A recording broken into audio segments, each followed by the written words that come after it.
Good morning. It's Thursday, and what is it, the 7th? May 7th? Something like that.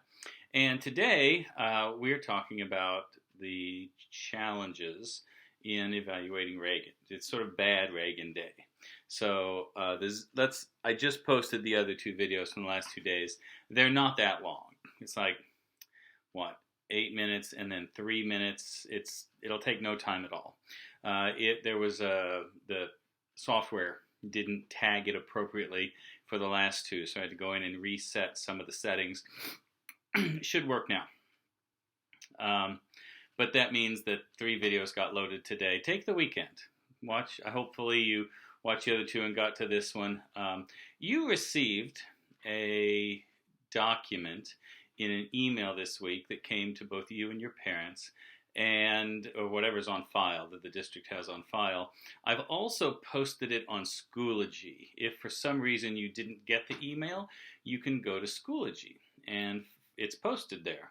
I finally decided to put it in a central location because this one's a big deal. Now, you'll see that the video has a certain perspective, and that perspective on Reagan is not a positive perspective. For every document we use, we have to determine purpose, point of view, historical context, and so this one has some challenges to it, and that it's mentioned. I mentioned that at the very end near the question itself. But I'm going to ask you this weekend to produce an evaluation of Reagan, knowing that yesterday he did some things that we consider positive. He said he was going to destroy Soviet communism, and he did. He said he was going to reduce taxes, and he did. He said he was going to make people feel good about being American again, and he did. So when an elected official keeps their campaign promises, there is a perspective in which we view them positively. The challenges in evaluating Reagan are that he got a lot of things just flat out wrong. And I've been yelled at by students, and I've been yelled at by parents, and I will continue to be talked about and yelled at by parents because of this first point. If you're on Edmodo and you're looking at the document, the notes, it says Presidents of the Late 20th Century and Reagan and Carter. So it's in a folder called Presidents of the Late 20th Century, and the lesson is Reagan and Carter. When we get, we're going to start on slide 14. On slide 14, it talks about Reagan's idea about supply-side economics. This is the belief that if you cut taxes for corporations and the wealthy, they will become job creators. Except that the last tax cut we had in America proved that wasn't true, or at least it proved in that instance it wasn't true, by showing that what corporations do is they engage in stock buybacks. They place their company in a stronger physical position rather than employ more people. It turns out they're not job producers. They make job producers make all the jobs they need, and then they make profits from those jobs. Giving them more money won't make them make more jobs. That's not how it works. And so every time that we've seen a supply-side economics event where the government tries to put more money in the pockets of the wealthy and corporations, it has never trickled down. That's not how it happens. So a lot of your parents are going to say, well, that's nonsense. That's exactly what your parents sound like, isn't it? Well, it's not nonsense. There are several very good historical analysis of these on the market. You should buy one and read it. There's podcasts on it. I would suggest you look for an evidentiary standard, because you're also going to find podcasts that say that supply-side economics are wonderful, except that it's an opinion piece rather than an evidentiary piece. We talked about the Laffer curve yesterday on slide 15, and you can Google that. You'll probably find more information if you Google it than you're going to get from your social studies teacher. And if we were in class, we would talk about it more. Okay, in the background, you're hearing my cat go crazy. It's trying to jump up on the windowsill. It wants outside really bad for some strange reason. Me too. We're on slide 16. One of the failures of Reagan conservatism is that there are certain moral ideas contained within this new conservatism that are going to meet constitutional limits. When Reagan gets elected, there's a new wave of conservative Christian support. And the evangelical Christian political movement begins in America, which we can see still today in the United States.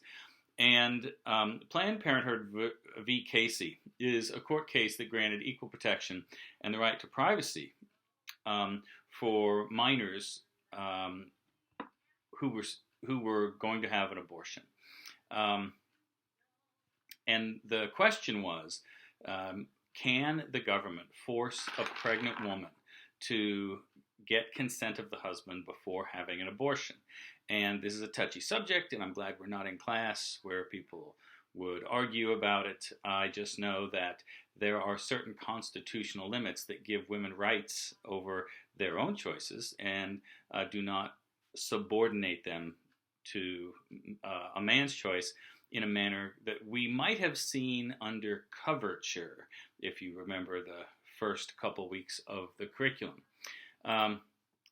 Also, we see that the Reagan Revolution had a negative effect on some of the poorest people in America. Poverty rates went up from 11 to 15% during the Reagan administration, and the tax cuts meant less government money for programs that helped communities. The mentally ill were hurt the most. During the 1980s, the homeless population of the United States went from 200,000 to 700,000. My hometown, Anna, Jonesboro, Illinois, has the Choate Mental Health Facility. And I remember the day during the Reagan administration where they put 50% of the residents from the Choate Mental Health Facility on the street. They just took them out of their rooms and put them on the front porch and said, bye, you're gone. And so our community had to deal with over 100 mental health patients just on the streets in a moment with no plan. Because the government had decided that people are responsible for their own problems, whether they're poor, whether they're sick, whether they're mentally ill. And it was, in a modern understanding, it was fairly draconian.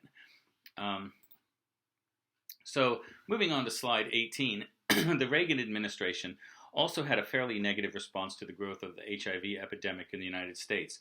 As you know, HIV is an acquired immune deficiency syndrome, or it produces an acquired immune deficiency syndrome, AIDS.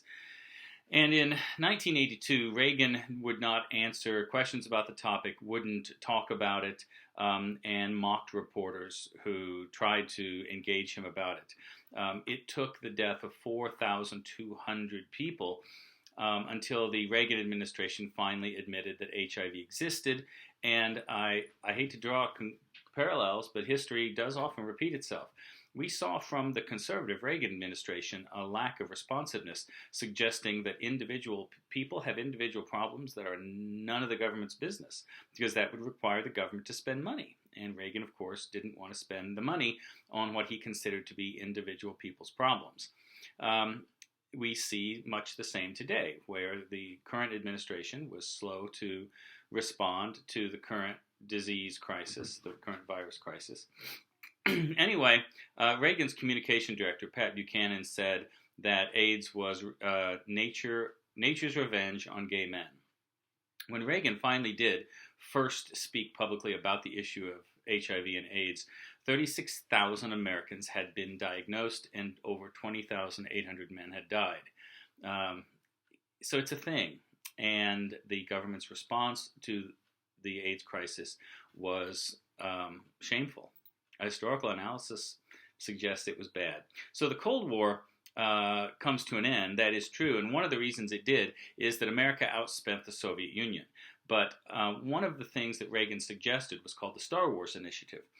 He wanted space-based lasers to shoot down enemy missiles. Well, the reality is that's science fiction. We do not have such a thing, nor did we have the technology for such a thing. And the energy requirements for something like that are beyond our ability even today. And so the Soviet Union and the United States became very aggressive about this. In fact, the Soviet Union wanted us to stop talking about the Star Wars Initiative, and Reagan used it as a tool to upset, to become belligerent, and it's considered bellicose language towards the Soviet Union. He called them the evil empire. Let's see. Let's go on to slide number 20 and the Iran-Contra affair. See, this gets complicated, but you know how Iran is considered to be sort of against the United States? Well, that happened after we changed the Iranian government. The United States overthrew the Iranian government and placed Razi Pahlavi, the Shah of Iran, on a throne, making it a kingdom with a king who was aligned with the United States during a Dean Acheson-era Cold War. He was the one who said there are only two great superpowers, and you're either with us or you're with them. And the United States made sure Iran was with us until the Carter administration time period that saw the Ayatollah Khomeini lead a revolution against the government of the Shah and take over and seize the hostages from the U.S. Embassy. They were held for 444 days. So America and Iran are in a period of antagonism when the Iran-Contra affair happens.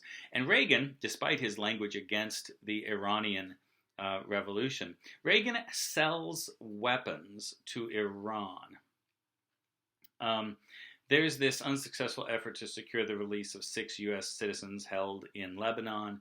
But Reagan sells weapons to Iran, and it's a quiet, secret deal. He doesn't get congressional approval. He doesn't tell his cabinet members. I mean, it's just Reagan and a couple guys who secretly sell arms to Iran. And the money is going to be used to overthrow the socialist government of Nicaragua. Which is basically an act of war, which is not authorized by Congress. And if you'd like to look up the Contras, they are the ones who are the revolutionaries in Nicaragua who seek to overthrow the socialist government of Nicaragua. On slide 21 is a political cartoon that I've seen before on an AP test. And the idea is that we're dressing up these right-wing Nicaraguans as though they are George Washington, suggesting that in some way they are champions of democracy. Let me tell you, they're not. They're going to run Nicaragua in a more fascist, tyrannical manner rather than a democratic manner. And so they get caught. Reagan gets caught with his hand in the cookie jar. And Colonel Oliver North, a United States Marine, is basically sent before Congress, and he takes the fall. He claims that he did it. Now, Oliver North goes on to be a senator, I believe, or a House member from North Carolina. He becomes the president of the NRA for a while. He is a right-wing champion, and some of you may have heard of him. Let's see. So now we're on to our last item of the day, and that's the savings and loan scandal. The savings and loan crisis of the 80s and 90s was this period where 1,000 out of 3,000, basically, savings and loans across the United States, they collapsed. And we had created the Federal Savings and Loan Insurance Corporation. All right, I'm going to say the most important thing in this video, right here, right now. When the savings and loan people realized that the FSLIC existed, I mean, they knew it existed. But when they realized, wait a minute, if I lose all the money in this savings and loan, the government has to replace it. It's what the Federal Savings and Loan Insurance Corporation is all about. And so they make incredibly risky investments with the money that has been deposited in these savings and loans. And when 1/3 of them fail, they lose all that money, the government is responsible for simply putting money back in the piggy bank. And the government actually did resolve 747 of these 1,043 losses. So there's this flow chart on the next slide. So the savings and loan make loans to individuals. The Reagan administration deregulates the savings and loan industry. Holy cow, deregulation leading to economic problems. I've never heard this before, he says sarcastically, because we've seen examples in 1819, 1837, 1893, 1929, 2008. the deregulation of an industry can lead to the misuse of that industry. And so officials in some of these savings and loan make risky investments, and basically the government has to replenish the coffers. Charles Keating was a congressman whose Lincoln savings and loan failed in 1989, and it cost the government $3 billion. And 23,000 customers had worthless bonds, and they got to keep the bonds, but Keating got the cash. And so the common people were, of course, defrauded. Keating was convicted in both federal and state courts on racketeering, fraud, and conspiracy, and he serves 4.5 years until the convictions were overturned. And then he pled guilty to a lower set of crimes. The Senate Ethics Committee that investigated there was a Senate Ethics Committee that investigated what's known as the Keating Five. You may be familiar with Alan Cranston, Dennis D. Concini, John Glenn, John McCain, and Donald Regal. These are Republicans and Democrats who all took advantage of this savings and loan deregulation. In fact, if you go to slide 26, I'm going to quote Martin Mayer, who said, "The theft from the taxpayer by the community that fattened on the growth of the savings and loan industry in the 1980s is the worst public scandal in American history. Teapot Dome in the Harding administration, Credit Mobilier in the time of Ulysses S. Grant have been taken as the ultimate horror stories of capitalist democracy gone to seed. But measuring by money, or by the misallocation of national resources, the S&L outrage makes Teapot Dome and Credit Mobilier seem minor episodes. Economist Kenneth Galbraith called it the largest and costliest venture in public misfeasance, malfeasance, and larceny of all time." And that's because of the Reagan administration deregulation of the savings and loan industry. History tells us this. This is not a personal perspective of mine. History simply demonstrates that when laissez-faire economic policies are implemented by laissez-faire politicians, someone's going to misuse the system for personal profit. You may be aware at the moment that there are several Congress people who sold their stocks as soon as they found out that there was a coming pandemic. That's because the industry was deregulated. The stock market no longer watches what people do because we are in a period of laissez-faire deregulation. So we've talked about this before, but during the Reagan administration, family income begins to separate from the top 1%. During the 47 to 79 era, we all grew at a steady rate together. But after the Reagan administration, the top 1% grows and the rest of us are left to stagnate. And I don't know what to tell you about that. It turns out there's a lot negative to say about the Reagan administration. The Reagan administration ostensibly cost us all of our money, put us in debt permanently, created a federal deficit from which we've never emerged, and I don't think we have any hope from emerging from it. That's me being negative. That's a personal opinion. But if you know someone who thinks they have an idea about how we're going to emerge from this debt challenge, I wish they'd explain it to you. Anyway, we'll get to the post-war cold America next Monday. I hope you've enjoyed our discussions about Reagan. I know that it is a challenge to evaluate Reagan because he was loved, and yet he also did things that hurt America permanently. Near the end of his tenure as president, he was not allowed to speak in public. He developed some problems. At the end of one speech, 7 years in, he looked off screen and said, "Are we finished, Mommy?" And he was speaking to his wife, Nancy. He was in the early stages of Alzheimer's, which is tragic.